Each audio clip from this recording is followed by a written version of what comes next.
Twins 6-0. We both got wrong on our predictions. In the best way possible. Yeah, they beat the Belleville Senators tonight. Pretty easily. There honestly wasn't a point in that game where I was worried. They just this. I honestly think this is one of those games where it's more indicative of the Sens and the Leafs. They just looked so bad. Yeah. Hey, and it all comes down to that two shorthanded in one power play. Yeah. That's how you know you're just... That's something that usually happens with the Leafs. Yeah. Remember that one game? I think it was like 2 or 3 years ago. Probably 3 years ago when we played the New Jersey Devils and they scored 2 5-on-3. I don't remember, but shorthanded goals against us. Yeah, that was bad. How was our shorthanded better than our power play? Well, they have that going for them. Yeah, to be fair, the power play they had good puck movement. They had a lot of chances. We had our one friend, because we were chirping him because he's a Sens fan, unfortunately. And I was like, why the fuck do you cheer for the Sens? Like, you could just cheer for the Leafs with us. And he commented on Matt Murray playing bad. We're like, no, Matt Murray left out for dead. Yeah, that was so. I feel so bad for that guy because he's just trying to get his confidence, and then just absolutely no defense played in front of him whatsoever. Yeah, I didn't see what the final shot count was, but I'm pretty sure it was like 40 plus to under 20. I think we kept them. I think we had about 35. The shot attempts were like double. Our face-off percentage was, I think, they showed a graphic. I don't know if it was the end one, but it was like 75% to 25% for the Leafs. Our offensive time in the zone was like double theirs. It just, they didn't lead in single one of the things. And I was trying to find something off about the Leafs. The only thing I could find was like, I thought that even though Willie scored 2 goals, I thought he looked a little off tonight. At the beginning. Yeah.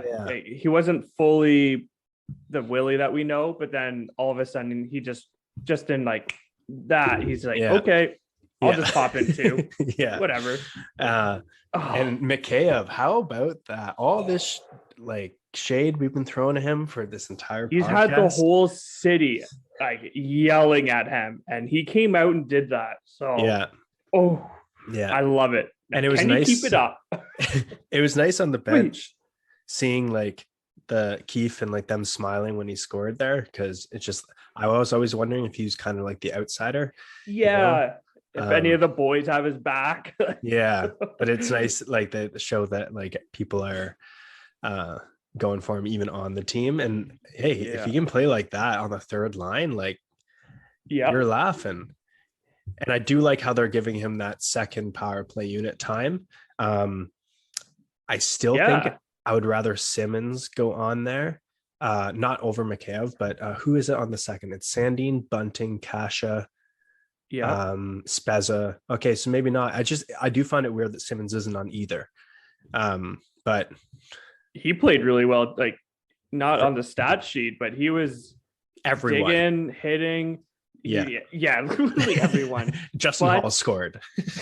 That was the only positive, because he was making me mad at some points today, and I went, even his penalty at the end, it's just such a Justin Hall thing to do. Come on, we almost have to shut out. If you blow this, I'm freaking out on the pod.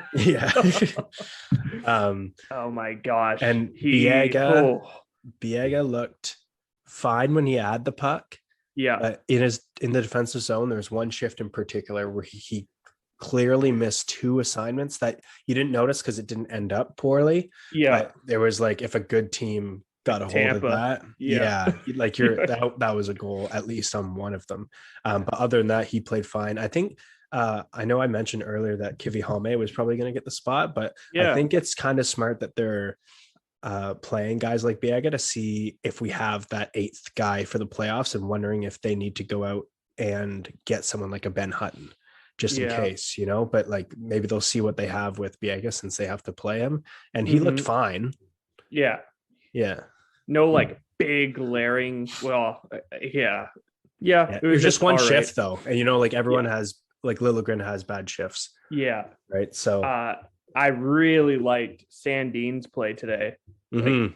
And even defensively, there's this one. It was like right in front of the net. The guy was cutting in to from the corner to go towards the net, and he nailed the guy. And I need that. Yeah, I think I know the one you're talking about, and he kind of like, it looked like he almost got him in the head. Yeah, that one. Yeah, it was close. Yeah, and I think it was that Sanford guy who just like had 3 penalties against him. 2 of them were dumb as shit. It's just like, man, what do you do? Anyways, the Sens just look like an absolute mess. Yeah, and then it was a snowball effect. It just kept getting worse because you could tell their confidence just blew. Yeah, they're taking stupid penalties, and it was great. Yeah, well, that's the thing is like, and we can dedicate some time on a podcast to talk about the Sens future because Din does live in Ottawa. Is like, there's some hope there, but if you're, I know Norris is usually their first line center, but like Norris is not a first line center. Norris is a fringe second line center, and then you're trying Timmy Stutz up there, and he's just not. It's like it kind of reminds me of when we put Nylander at center. Like he can do it, but it takes a lot of it. What makes him good because he's thinking about all the other stuff. Yeah, it's just not as natural. Yeah, and as we've seen, like for the past many years, the teams that are winning the Stanley Cup have 2 centers that are elite or borderline elite, right? And the Sens, unless you draft someone, because they're going to continue to fall down at the bottom of the standings, it might be hey, if they can get Wright or something like that, or Bedard next year, that might be their only hope. Because they have a young team. Yeah, so they're not signing anyone though. No, that's the thing. No one wants to go there. So but that's, I just feel bad for Murray because everything about the rest of their team just did not play well at all. But hey, good for us. Yep. Yeah. So our next game is Wednesday against Edmonton in Toronto. Really? Yeah. Okay. So, we always seem to have Edmonton's number. We're going to maybe do a pre-game the day before on this one, just so people have a little bit more time and getting to that video. And then we're also going to be working on a podcast that'll come out this week as well. So and they just lost to the Islanders tonight. So in overtime, right? Yeah, I believe so. That's we should kill them. Yeah. We need to be a little bit more bold with our predictions sometimes. And I thought 5-2 was bold. Yeah, we got to give Campbell a little bit more credit. Yeah, he like, even though like we just killed them, they did have some good shots, and Campbell was a wall. Well, especially on that Spezza giveaway. That was just. Did you see Dermott after just go up to him and just laugh at him? Like, I wonder what he was saying, but Spezza just didn't look like he was having any of it. That's not a play that you expect. Yeah, and then TJ Brody, unreal game, and he saved that goal too. That was and then we turned around and scored on that later on that play. See, that's what I mean. That's the stuff that usually happens against the Leafs. Exactly. Like it's our year. It's our year. Yeah, we're winning the cup. And Topi Niemela is gonna win the Finnish Cup, whatever that is. Just give him some championship experience. All right, I had to mention him once today because I didn't mention him earlier, and there has to be a Topi watch every single episode. So there you go, everyone. Yeah. Whap, whap, whap. All right, peace out. 6-0 Leafs.